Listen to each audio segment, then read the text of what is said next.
sẽ hái chan lớn lồ huê cao sông họ sao bắc bi mùa thô và đua chót cao họ bôi tao có rơi mua vô bị chan ra cái nán có lồ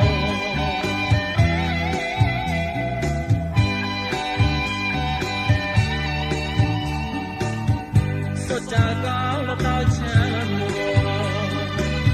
chấm em mua hòm thế có lòng chỉ ta na cao vô bị tem kín han huê chan vui to rót tâm mồ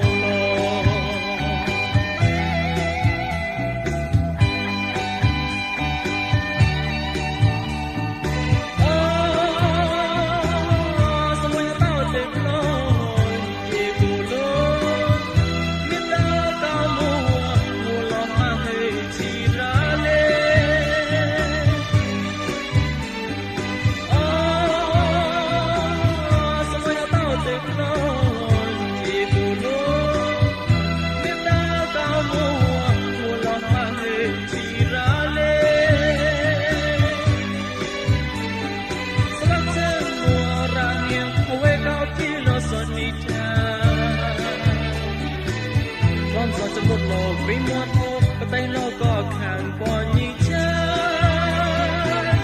và cả một là ba cho nhị mi cha vào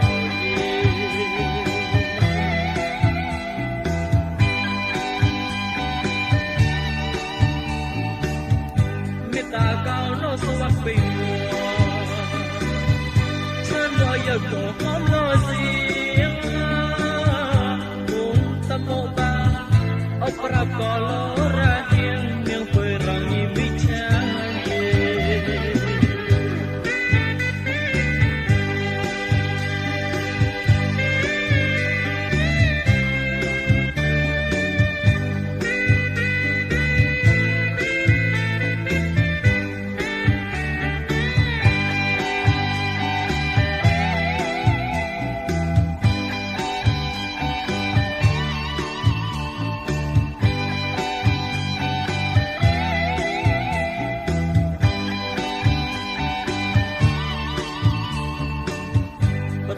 sẽ hái chan lớn lồ huê cao sông họ sao bắc bi mùa thô và đua chót cao họ bôi tao có rơi mua vô bị chan về cái nán có lồ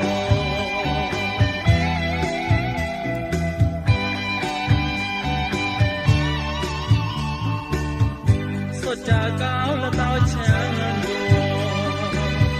chấm em mua ngon thế có lòng chỉ ta na cao vô bị tem kín han huê chan vui to rót tâm mồ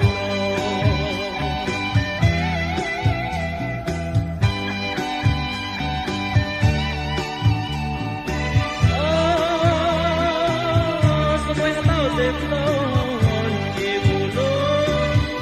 biết ta cao mua lòng mà hề chỉ ra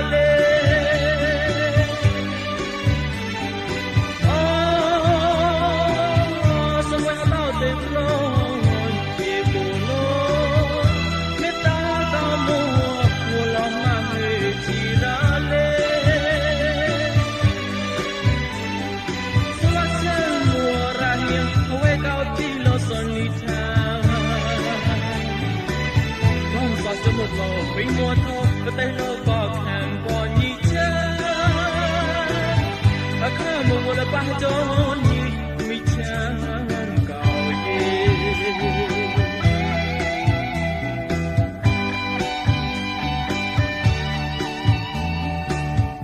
người ta cao nó sâu bắc bình chân gọi giờ cổ không lo riêng